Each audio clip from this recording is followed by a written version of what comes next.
I just make friends, and every once in a while, one of my friends refers business to me. And then she invites him to a workshop where he actually learns these 7 spheres of a friend maker. And the 7 spheres are simple. We want to live in these spaces with our clients, right? You want to listen to your client. You want to learn your client. You want to like your client. Be loyal to, advocate for your client, fight for them, leap for your client, take risks, have hard, truthful, honest conversations with people, even tell them stuff they don't necessarily want to hear, but they need to. Lead your client well as a skilled sales professional, and then love your client long after you sell them something so that they don't walk away feeling like you just used them as a commodity to get something that you wanted out of them.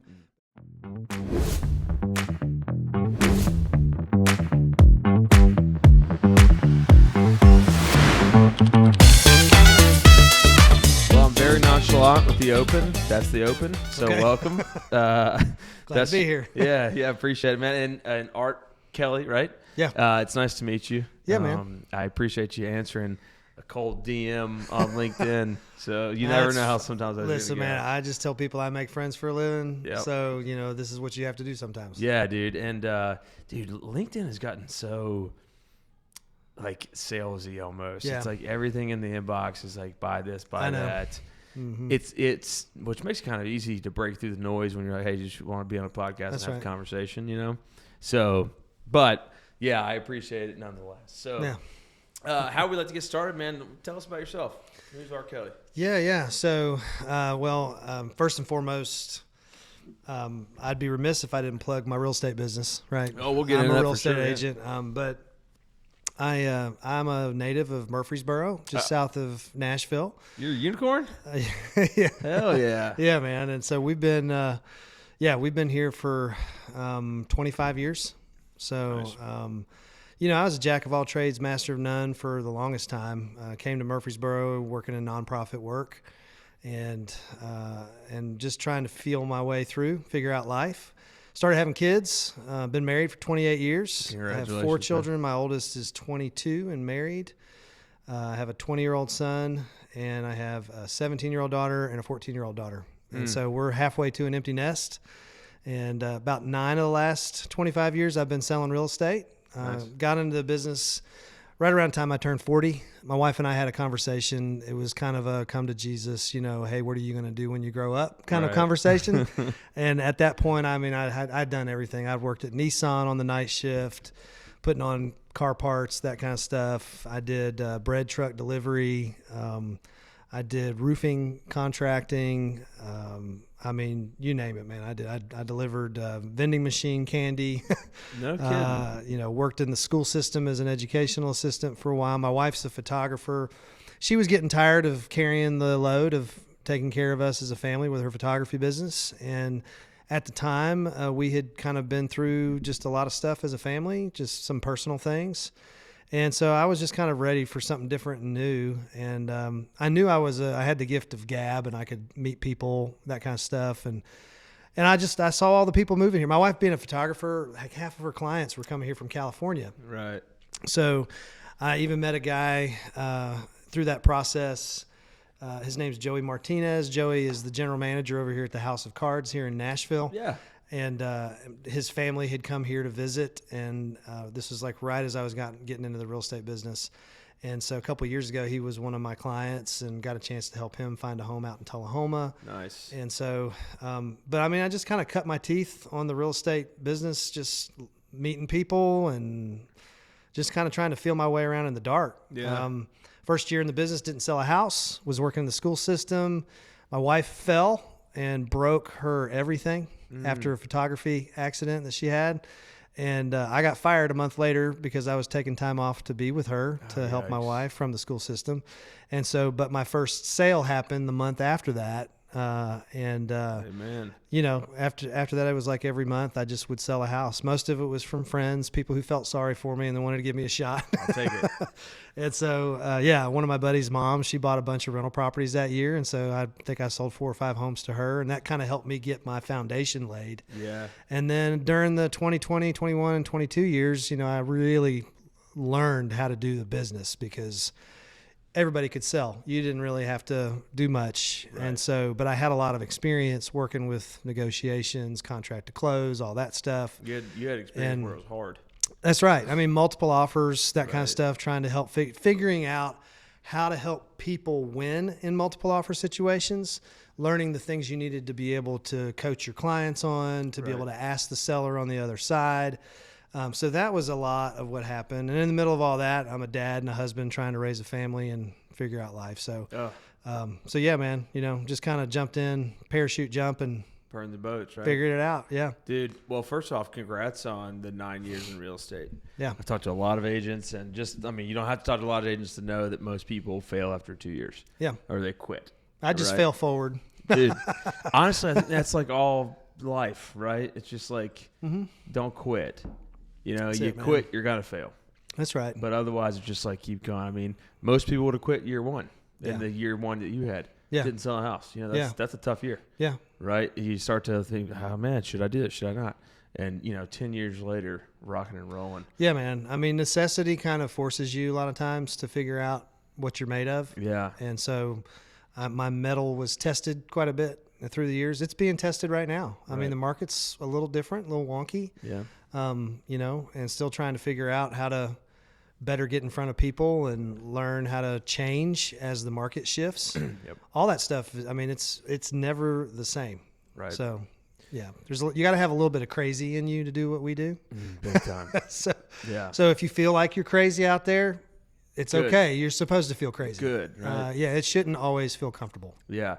So I think it's cool to get into some of the real estate early on stuff when you first became an agent, because there's people, future agents, or there's people who might listen to this or hear snippets of it that are thinking about getting into that game. What's kind of your biggest piece of advice to that guy or gal who's about to go into real estate and try to make it a career? Well, the most important thing, and people told me this when I first got in, and I didn't realize how important it was. Your sphere, right? Your list, your CRM, the people that are in your database. Mm-hmm. There's a concept I heard a few years ago. It's called dig your well before you're thirsty. And so if you think about like, I don't know if you and I talked about this or not. I may have mentioned I talk about it all the time, but nice. Everybody's thirsty. We're all thirsty for tangible things, business, money, referrals, jobs, material things. We're also thirsty for intangible stuff, love, relationship, community, hope, joy, that kind of stuff.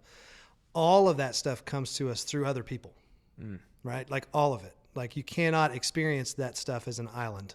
You receive all of that stuff from other people. Right. Jobs, money, referrals, hope, all that stuff. It's all from people. Right. So to the extent that you've built a well of relationships from which you can draw all of those things, you'll be able to draw all of those things. If you haven't spent time in life and energy and resources pouring into people and developing a community that you can draw from when you're in need, then when you're in need, you won't be able to draw from that because you haven't spent the time really nurturing those relationships. And so the size of your well of relationships, the depth of your well, and the strength of your well all matter. Right. And so over the years, what I found, the first 5 years of my business, I grew my well of relationships to a certain number that got me a certain level of business. Mm-hmm. As the market has shifted, what I've noticed is that the work that I did to get me where I'm at is not going to be sufficient for me to be able to continue to move forward, especially if the market stays difficult. So I'm going to have to double the size of my well. I'm going to have a larger database of people to draw friends or draw relationships from, leads from, and referrals, because there's just not as much of it to go around. So the only answer to that is get more friends, make more relationships, go deeper with people, and just, get a more of an abundance of relationships. Obviously there's things you can do to help you. You can pay for leads. You can go to Zillow. You can go to these different places. That stuff works to a certain degree, right? But it's expensive. Yeah. And don't be under the illusion that when you pay for leads from Zillow, that they're giving you your own exclusive list. Right. You're duking it out with everybody else that's out there trying to figure out, these leads. So I try to curate my own lead list by just loving on the people in my life really, really well. Getting deeper in that Going deeper in those relationships, calling them on a regular, consistent, systematic, intentional basis. Mm-hmm. Having a system is super important. I would listen to different coaches that are out there. You got the Tom Ferrys and the Brian Buffini's and the Larry Kendalls of the ninja selling stuff, but all of them just have a system. Right. And so what they're selling is their system, and it's all pretty much the same thing. Make a bunch of phone calls, write a bunch of handwritten notes, swing by people's offices, stay in the lives of people, add people to your database, do parties, invite yourself into spaces that you hadn't been, step into rooms you've not been in before, make friends with random strangers through LinkedIn or wherever, do what you have to do, and you do it in abundance and you do it massively. Right. And so that stuff was stuff like I kind of knew early on that I needed to do it, but I didn't have like the fire underneath my tail to really go do it as much. Yeah. Now I've 9 years into this thing, and I'm going, okay, I got to do it. It's time. It's just time to just really get into that again. Yeah. And that stuff is tough too, man. 'Cause it's like, so I think my opinion on it all is like, we consciously want to seek comfort, right? Just as humans. Mm-hmm. That's how we've survived throughout history. Yeah. And doing the things you're talking about is not seeking comfort, right? So it's very natural for somebody to find what could sound in their head like a legitimate excuse is why not to do it. Sure. Right? It's like, well, I'll just send double the amount of cold emails and then I'll count that good, right? Yeah. But going to that networking event, putting yourself out there in a room you haven't been in, doing things that you haven't done before is exponentially more important for your business at certain times in your business's life than anything else. But it is one of the hardest things to like pull the Band-Aid off and do it, especially for certain personalities. There is you're trying to build momentum to a tipping point, right? Mm-hmm. So like I'm a fan of like the old sales greats, the Jim Rohns and the Zig Ziglars and Earl Nightingales and guys like that. Hell yeah. Zig Ziglar had this thing where he did this water pump. He was talking about being in Mississippi and he stopped at this gas station and there was this old water pump and the guy's like, you want some water? You got to pump it out of the water well. He said, so they started pumping and nothing came out. And the guy's like, no, you got to pump that thing and just keep going and keep going and keep going until that water really starts to flow. But you keep going even when the water starts to flow. And eventually when the water starts to flow, you kind of slow down and you can actually keep that equilibrium. But you got to prime that pump before you'll expect the water to flow. And it's kind of like you said earlier on, I think too many people, it's that whole Thomas Edison thing, how many people were so close to success right before they gave up. And so many times I think a lot of us, we just kind of, we go, well, I already, have you ever heard of 75 hard? Yeah. So I did it 2 years ago and didn't make it all the way through. This past year I did it. And there's 3 things I think that are critical. If you don't know what 75 hard is, it's a mental, physical challenge where you're supposed to do 5 critical tasks every day for 75 days, and you cannot fail in any one of there's stuff like drink a gallon of water, read 10 pages of a personal growth book, do 2 workouts a day, and they can be a walk or whatever, right? And a couple other things. Stick to some sort of nutritional thing, like a diet, and there was one other thing. If you miss one thing, then you start over. And if you miss any of it, you got to completely start. So you can't say you did 75 hard unless you go 75 days without fail doing every check. You got to take a snapshot of yourself every day. Yeah, that was the last one. And so I did it this past spring or fall. And both times I did it though, what I realized for me, and I'm almost 50 years old. So like metabolism's not working as good as it used to, things if I was doing stuff for 10 days, I'd see results when I was in my 20s. Right. Now it takes me I figured it out. It's about 45, 50 days of doing something consistently before I really see any kind of physical results. And so most of us kind of stop at the 30-day or the 21-day, mark, because we just think, oh, that ain't working. And it's like, it's working. It's just you haven't reached the tipping point to where it's starting to kind of compound and start working on your behalf. Yeah. And so by the time I was at 55 days, man, I started to really start seeing a difference of 55, 65 days, 75 days. You're just kind of like, wow. And of course, I quit and it was wintertime. So I put all that weight back on. Right, of course. Yeah. It's like I did 75 hard. Yeah. But that's the same thing in business. You just keep going. That's exactly right, dude. Mm-hmm. It's, and I think what the really difficult part about that in like 75 hard, but also in business is you don't know if it's working. Yeah. Right? Like in that example, on day 20, if it is working and if it's not working, you feel and look the same. Yeah. Like that's what's so hard about keeping the fight, like staying in the fight, right? In business. Sure. Because if you're 30 days into a process of, I'm going to do this many phone calls, I'm going to do this many text messages, I'm going to go to this many networking, whatever your thing is, right? And you're not seeing any results, you have no idea if you're 10 days away from seeing great results. That's right. Because it feels the exact same as if you're 50 days away from seeing great results. Well, and if money is tight and you're thinking maybe I need to get a job because I need some cash flow, sometimes that can be, you just go, well, maybe I need to stop for a minute. I would recommend if you're in that position, do something part-time, but don't quit the stuff you needed to keep doing because you really you're a lot closer than you realize. Than you really think you are. My advice to those types of people is always like, if you're going to take the plunge, the perfect scenario is you have a year's worth of money. Sure. Prepared to not make any money for a year. Yeah. Right. And then you're going to be set. Because then you can just say, all right, I have nothing to worry about on the financial side. Right. Yeah. And this is impossible for most people with a family. Yeah. But if you're young and you're getting into the real estate game, you can probably do this. Sure. Right. 20, 30 grand in your bank account, you can live for a year. Yeah. As long as you're smart. So like plan that and then come up with a plan to run your business and grow your business. And I promise you it'll work in a year. Yeah. As long as you stick to it. But yeah, that's I love the comparison of 75 hard and knowing and seeing when results start to happen. Yeah. Because that just shows like you just keep putting in the effort, you'll see it happen. You have to keep going. Yeah. A lot of people don't do that. That's the tough part. Yeah. We always say in our businesses we cannot fail if we do not quit. That's right. It's just as simple as that, right? Yeah. The only surefire way we will fail is if we quit. That's right. So just keep freaking pushing. Just keep going.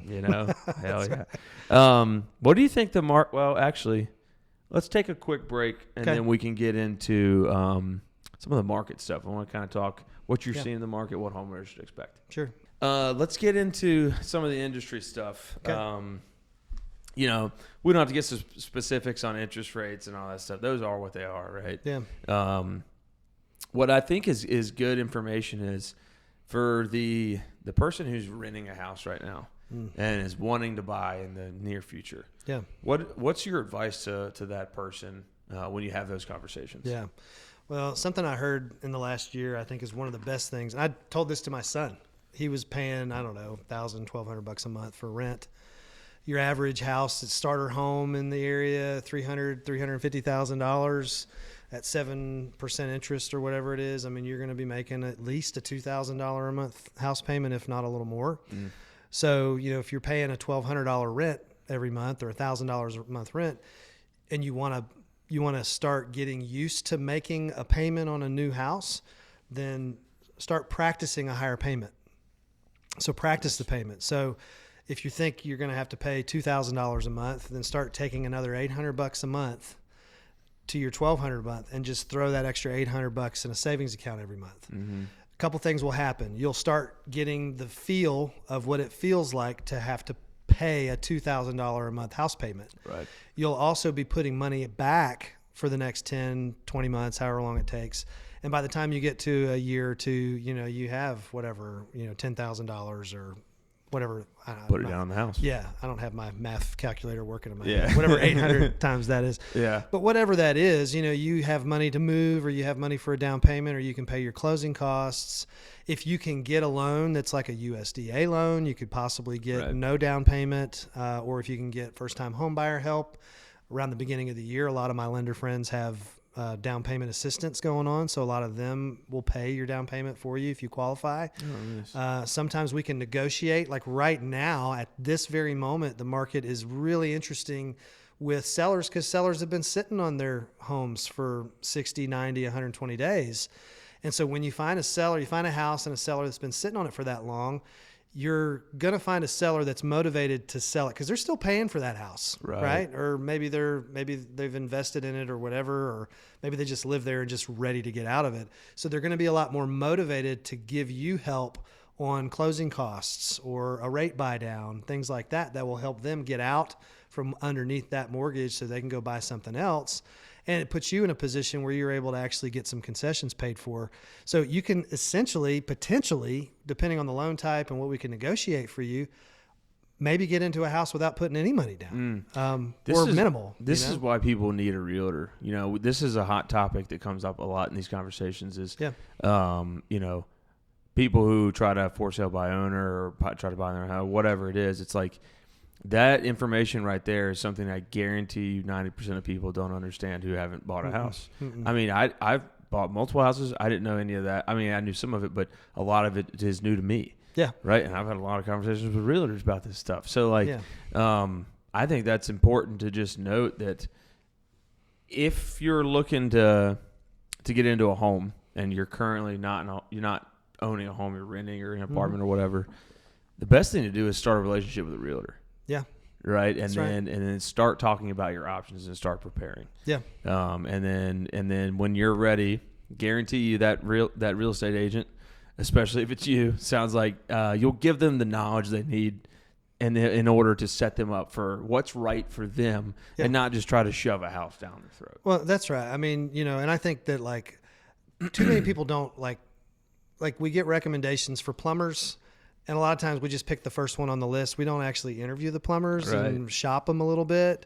Like you can do that with us as realtors. You can do that with lenders, shop them, figure out whose personality jives with yours the most, which one's giving you the information that you need, which one's listening to you, like actually paying attention to what your story is and what do you need? Like I think a lot of realtors make the mistake of shoving information down people's throat without ever asking them what they really need. Right. And so that's an important aspect of when you're hiring a realtor. Find somebody who actually is going to shut up and just listen to what your deal is. And because everybody's story is different. Everybody's got different circumstances, different financials. Right. Some first-time home buyers have a dad who's got $50,000 in the bank waiting to give them to help, buy that first home. Right. That's a whole different conversation if I'm listening to somebody and finding out that that's what's going on, then one who doesn't have all of that, and I need to offer some stuff to them that maybe the family member doesn't have. So I think, interviewing realtors,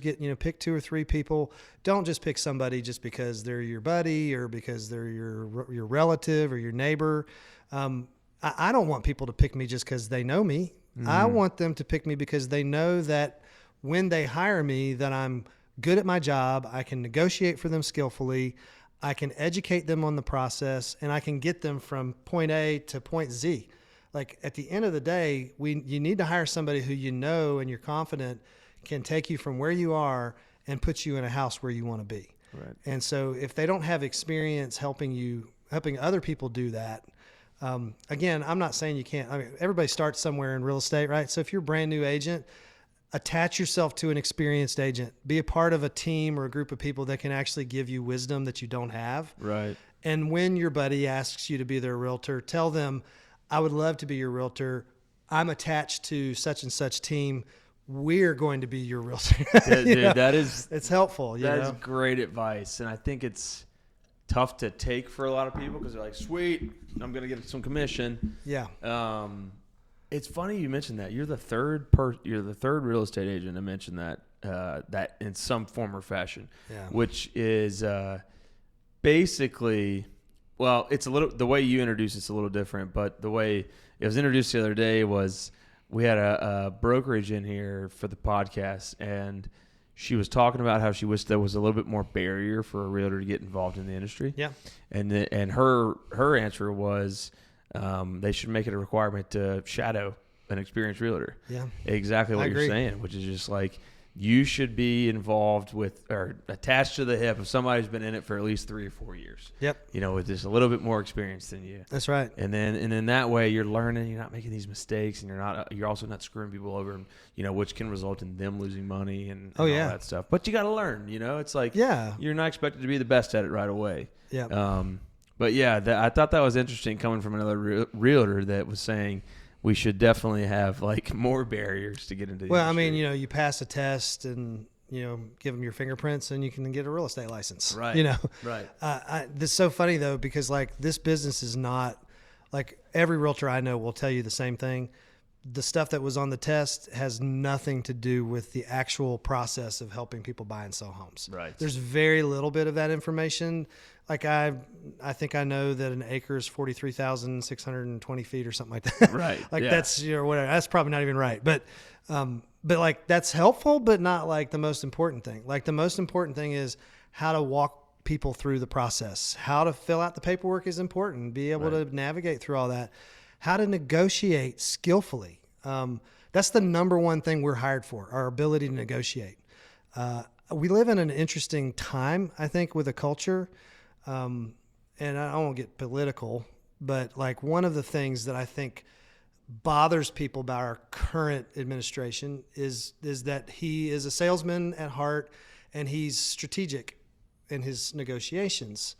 And so what happens is that looks like conflict. And sometimes people feel uncomfortable with negotiation because it makes you, it's like, I don't really want to, I don't want to hurt the other side. I don't want to make them feel this stuff. And so oftentimes that abrasive personality kind of looks bad from the standpoint of people who are not in sales. Mm-hmm. But as a salesperson and as somebody who negotiates for a living, I see what we're supposed to do with our clients, to fight for our clients, to be able to navigate and collaborate with the agent on the other side, but also be willing and able to ask the right questions. One of the most, and this is my friend Joey Martinez taught me this. Joey, you're getting some shout out. I'll have to send you some clients for House of Cards here in Nashville. But Joey, we were in the middle of a negotiation. This was early on for me in the business. And we were kind of in this space trying to do a negotiation for repairs. And it was just back and forth. And Joey was getting a little bit uncomfortable with that whole thing. He's like, listen, man. And if you have to understand, Joey, he's a Hispanic guy. He's a big dude, just very like a teddy bear, but like just like very to the point kind of guy. He's from LA, grew up in the streets of LA. And he's like, Art, he said, here's what I want you to ask him. What's it going to take for us to be able to make this work? And that was the first time I'd actually really thought of asking that question, because we were kind of getting to this back and forth and nobody was making a decision. Right. And the question needed to be asked, what do we need to do to make this work? Right. And so learning how to do that was a really important part of my growth as a negotiator, understanding there's questions that I need to ask in this process that get answers to the point. And so having that skill has been, it's won a lot of really great opportunities for my clients in the past. That is definitely a skill. Yeah. And anybody who has been in sales grew up in their professional life doing sales, they've come to probably similar points. Yeah. Where they're like, oh shit, I've been doing this like way wrong. I need to change this up a little bit. You can't be friends with everybody. It's funny. Right. I tell people I'm a friend maker. I make friends for a living. You can't be friends with everybody. And when you're negotiating a deal, it's not always a friendly back and forth. It doesn't have to be rude. It doesn't have to be, you don't have to be an asshole to somebody, you know, but you do have to be forward. You have to be frank and to the point. And this is where we're at, and this is what we want, and we're not budging beyond this. Yeah. And be willing as a real estate agent to be in a position as a real estate agent to be willing to walk away and to let your client walk away, to not be personally invested in that. Like, I have to make this deal work or else I don't get to pay my mortgage next month. Right. To be able to step back in that process and go, you know what, whether this thing works or it doesn't, we're going to be okay. We can go find another house if we have to. But at the end of the day, I'm going to represent my client and put my own personal needs to the side. To be able to disassociate yourself from your need to get a commission to your client's need to really have solid representation. that's a really, really important distinction to make. And I see a lot of agents, and I made some of those same mistakes early on. I got myself too personally invested in some stuff early on, and I realized, wait a second, I can't. I've got to separate what I'm getting out of this to what my client's getting, and I need to put them ahead of me. Right. And so that's something that it takes some time to kind of get to that point. And then you see it when you do it, and you see it work, and you see your clients happier because of that way. And you're like, okay, this is now starting to make some sense. Yeah. Right. It's like in that scenario, the big winner is the client. That's right. Which then makes you the winner too. Well, I tell people all the time, like, because I build relationships in business, transactions are a part of what we do, but I'm not focusing on transactions. So I don't chase transactions. I used to chase transactions. Right. I used to knock on the doors. I used to make the cold phone calls. I used to do all the stuff that we're told we're supposed to do in business. And there's a certain element of beating around the bushes, beating the bushes down, you got to do. Right. But at the same time, I realized when I started to switch and focus on chasing people and chasing relationship with people, transactions just kind of naturally started to come. Mm-hmm. When I was chasing transactions, sometimes relationships would be good, sometimes they'd be bad because I was only thinking about the money or the transaction. So never sacrifice a relationship at the altar of trying to get a transaction. Yeah. I've had friends of mine call me and tell me, hey, Art, I just want you to know I'm buying a house. My wife and I are buying and selling a house. We're using a different real estate agent because we know 5 or 6 other real estate agents. And so but I wanted to call you and just tell you it's nothing personal. And I told him, I was like, first of all, thank you for calling me because nobody ever does that. Right. Right. And then second of all, I know the guy you're working with. He's a great real estate agent. I hope you have a great experience and I'm excited for you guys. Are you moving out of town? He's like, no. I was like, well, the next couple of years, just throw me a referral. Right. I was like, it's the same money, whether I sell your house or you send me a referral. Like the money's the same. I don't have to sell your house in order for us to stay in relationship. You send me a referral every once in a while. You can send me 2 or 3 referrals that'll more than make up for me not selling your house. Right. And you can still send the other realtors some referrals too. Over the next year, you're probably going to hear 5 or 6 people thinking about making a move. Yep. You don't have to send all those people to me. Just think of me one time. And so by having an abundance mindset rather than a scarcity mindset, not getting butthurt every time somebody doesn't use me as a real estate agent, like I've gotten more business because I just haven't been that, jerk of an agent. Yeah. Trying to, always work an angle with people. That, that working the angle thing is big. And then it's like, that almost feels like, so for some of our, like our home service providers, plumbers, electricians, all that stuff, they're going to the house. And let's say they just started their business. Mm-hmm. If they're trying to sell and they are desperate, mm-hmm. you can see it from a mile away. You can smell it on their breath. Yeah. Mm-hmm. You're like, man, this guy fucking sales needs breath. This. Yeah. And that turns people off so much. And it's the same thing what you're just talking about. It's like, if you, this guy's like, hey, I'm not going to use you, you're like, fuck you, you're dead to me. It's like, okay, that's weird, but all right, see ya, see you never, it's like, it's not going to work. So it's the same thing. It's like the don't be desperate that's right. mindset behind it, which I understand is easier said than done, especially if you are desperate. Sure. Because there's times where you're a little desperate. Sure. But that goes to your thing earlier. It's just like, trust the process. Think deepen the well, widen the well. Yep. Cast a wide net at the beginning. That's right. And ultimately, I think it's like, especially for some of those home service providers, realtors at the beginning, it's like, do more than what you're probably doing. Yeah. Like get out there. Yeah. The answer is always massive action. Yeah. If what you're doing isn't getting you the results that you need, do more of it. Do more. Mm-hmm. That's it. That's it, dude. Yep. That is 100% it. Mm-hmm. I really like your take on a lot of things.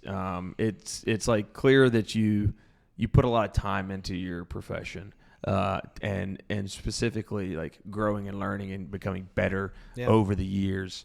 I say that because I'm interested in like what information do you take in? Do you read books? Do you listen to podcasts? Yeah. What's kind of helped you the most on your professional career? Yeah. So, well, I mentioned earlier on personal growth guys, the old greats. Yep. I learned a lot from guys like Jim. I didn't discover Jim Rohn until probably 7 or 8 years ago. Yeah. And I was in my 40s by that time. Man, like there's one quote that he says, he's like, don't wish it was easier, wish you were better. Don't wish for less problems, wish for more skills. That's good. You know, I'm like, you know, and I'll tell you, Sick. I don't know how many times over the last year I've come home at the end of the day and told my wife, man, I wish it was easier. Yep. You know? Yeah. And, but then then old Jim Rohn in the back of my head just goes, he's like, no, wish you were better. Yes. You know, figure out how to get better at this thing. And so that's a huge thing for me.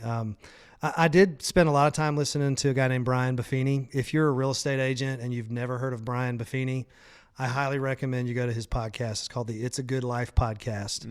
And he's a 40 years in the business Irishman, lives out in San Diego, has a big coaching and training program. There's guys like Tom Ferry, and I mentioned Larry Kendall of Ninja Selling. So I read a lot. I read all kinds of stuff. But again, I kind of read a lot of the old stuff, you know, like Think and Grow Rich, The Greatest Salesman in the World by Og Mandino. There's a guy named Andy Andrews. He's got a lot of really good books, one called The Traveler's Gift, and he talks about these decisions that you have to make in your life. So it's a lot of affirmation type of stuff. Hal Elrod wrote a book called The Miracle Mornings. And so he teaches you basically how to take these 5 or 6 activities you do every single morning before 8 o'clock in the morning and just have this ritual of, you know, a quiet time and an exercise and affirmations and visualization and reading and that kind of stuff. And so scribing, journaling. He just did some research of historical figures and was like, what were the things that made all these people so successful? And he kind of distilled it down into 6 activities that each of these people did 2 or 3 of, and he just made all these 6. He's like, do all 6 of these activities every day and see if your life doesn't change in 30 days. Nice. And so I've done a lot of that. So I love personal growth. Brendon Burchard is a big one. Of course, Tony Robbins, everybody knows about Tony Robbins. But so, I mean, that's big. There's a guy out of California. He's actually a pastor. He's a pastor of a church in Hollywood. It's called Mosaic. And Erwin McManus, and I follow a lot of his stuff. He's just very, very inspirational. Just very much, how do I awaken the hero within me? You know? Yeah. And I think it's just, you know, positive stuff. Having John Gordon, the John Gordon podcast is really good. So yeah, I'm big in podcasts, big in reading. I like to go to conferences and learn as much as I can from conferences. And I have a couple of guys in my life that I do a lot of accountability with. I have friends that kind of hold me. Huge. Yeah. I think one of the things I mentioned earlier is discipline, consistency, and accountability. I think you need all 3 of those things in order to do anything really well. And so learning how to put into practice what you do through a system every day, and then doing it consistently with discipline and having somebody who you're accountable to every week to just talk to, you know, and you gotta, it has to hurt. If you don't reach whatever goal you had for yourself this week, and having an accountability partner that asks you, hey, did you hit this goal this week, is a really great way to feel a little bit of that pain. Absolutely. So, I think that's the accountability piece is huge for entrepreneurship. Yeah. Because especially, let's say you came from a corporate job or whatever, and now you're thrust into this environment where no one's telling you what to do. Yeah. And That's right. Can be dangerous. Yeah. You know, you can find yourself sitting on the couch at noon on a Tuesday, and you better be thinking, what the fuck am I doing? I got to get up. Yeah. Right? Like the whole thing, if I fail to plan, I plan to fail. Right. You know, I think looking at my week at the beginning of the week, at the beginning of the month, I sit down and write my goals out. I kind of figure out, I distill my whys. Why do I have this goal? What is the reason for me to do it? And then if I want to reach this goal, over the next 12 months, what do I need to do on a monthly basis? What do I need to do on a weekly basis? How do I distill that goal down into a daily activity and go, okay, if I want to be here 365 days from now, what do I have to do every single day to reach that goal? Yeah. You know, one of the things 1% better, 1% better. Well, one of my goals this year is I want to meet 1,000 new people. I was going to ask you, what are your 2025 goals? So one of my biggest goals is I want to meet 1,000 new people this year. Nice. That's 250 people a month or a quarter. That's 80 people a month. That's doable. That's 20 people a week. That's easily doable. Yeah. I've hit about 40, so I'm a little bit behind. And here's the thing, another Jim Rohnism. He's like, make it a goal to make $1 million, not for the goal of making $1 million, but for the person you'll become as you pursue that. That's great. And he's like, what will happen is, let's just say you reach that goal. Well, you might blow it all after you make it, but you've become the kind of person that did it once, so you can do it again because you did it the first time. That's right. So it's the person that you became in the process. And so I may not reach 1,000 people, but so what? If I hit 500 or 600 people, I added 600 people into my database this year. Right. Like that's 600 new people that I've met, that I've called, that I've written handwritten notes to, that I've followed up with, that I've asked how their business is going, that I'm staying in constant flow and regular communication with. Better. Yeah. I mean, and those people are going to refer business to me as I'm promoting them and putting them on my shoulders and letting everybody else know about them. Right. Eventually they're going to send me, all I need is about 30 or 40 referrals a year. Yeah. Like I know that sounds like a lot, but if I have 600 business owners that I know in this area and I ask all of them, hey, just send me one referral this year. If I get 30 of them to send me a referral, I've made a pretty good living this year, you know? Exactly right. So that's one of my big goals. Nice. Another big goal I have this year is I want to sell one luxury home a quarter. I don't want to be necessarily a luxury agent. Like that's all that I sell. I've really loved helping the first time home buyers and the folks that are moving up from their first home and maybe empty nesters who are just ready to move into their retirement place or their dream home. I've loved doing that. But those homes oftentimes are the commissions aren't as great on those. They're decent. Yeah. But I would feel like I'm doing paycheck to paycheck when I'm helping a $300,000 or $400,000 house. Yep. If I could sell one or two luxury homes a quarter, it would increase my cash flow and allow me to still serve those other families without feeling like I'm dependent on their commissions to make it. So that's kind of a big goal I have this year. I want to step into those rooms and spaces. Yeah. And that's what you and I were talking about this last week, you know. And so I'm asking, hey, introduce me to somebody that and that's what I'm asking people even that are listening today. You're listening to this and you're like, you know what? I know somebody Art needs to know. Send this to somebody. Yeah, send this out there and be like, hey, I would love for you to meet this guy. I'm interested in helping other people expand their own networks. Yeah. If I can help you expand your network, then you're going to help me naturally expand Rising mine. tide, man. Yeah. Right? That's it. Well, Art, I really like your take on all this. Me and you have I think a very similar take on business and relationships within business. I know you got a networking event to get to. I think you can knock out an additional 10 off the list when you get there today. Yeah, that's right. So those events are going to be big chunks out of that 1,000. That's it, and that helps. Yeah, exactly. It really does. Anything you can do to kill two birds with one stone, or 10 birds with one stone. Exactly. I will tell you this, and I know we probably don't have a lot of time to talk about it. I wrote a book about 2 years ago. It's called The 7 Spheres of a Friend Maker. You can get it on Amazon. It teaches you how to build your business on friendship. It's a story. It's a short story about a guy who's trying to figure out how to do his business. Oh, that's and cool, he man. runs into a lady who introduces herself as a friend maker. And she's like, I just make friends, and every once in a while, one of my friends refers business to me. And then she invites him to a workshop where he actually learns these 7 spheres of a friend maker. And the 7 spheres are simple. We want to live in these spaces with our clients, right? You want to listen to your client. You want to learn your client. You want to like your client. Be loyal to, advocate for your client, fight for them, leap for your client, take risks, have hard, truthful, honest conversations with people, even tell them stuff they don't necessarily want to hear, but they need to. Lead your client well as a skilled sales professional, and then love your client long after you sell them something so that they don't walk away feeling like you just used them as a commodity to get something that you wanted out of them, but that you're actually building community around them, connecting them with community. When I meet a person who's moved here from California for the first time or wherever, I say California because that's the biggest one, I guess, but they don't know anybody. So as a real estate agent, I'm on the welcome wagon in the greater Nashville area. You need to know the people I know. I've lived here for 25 years. I've personally vetted plumbers, electricians, doctors, chiropractors, therapists, you name it.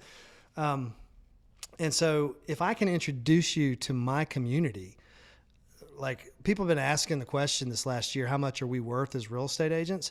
I just handed you a list of 50 people that I've been doing life with for the last 25 years that are personally vetted. I know that they're going to take good care of you.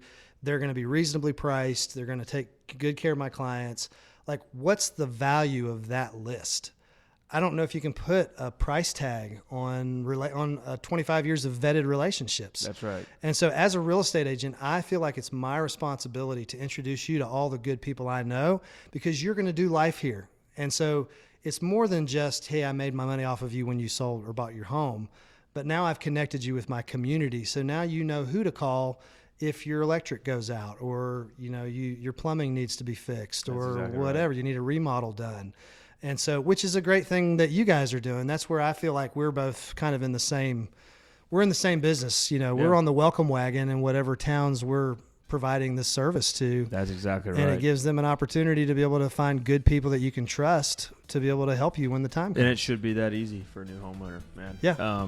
Well, dude, again, I really appreciate your time. These conversations always fly by. We'll have to do another one. And yeah, I hope I'm now in the friend category of R. Kelly. Yeah, dude. You're definitely in mine. So.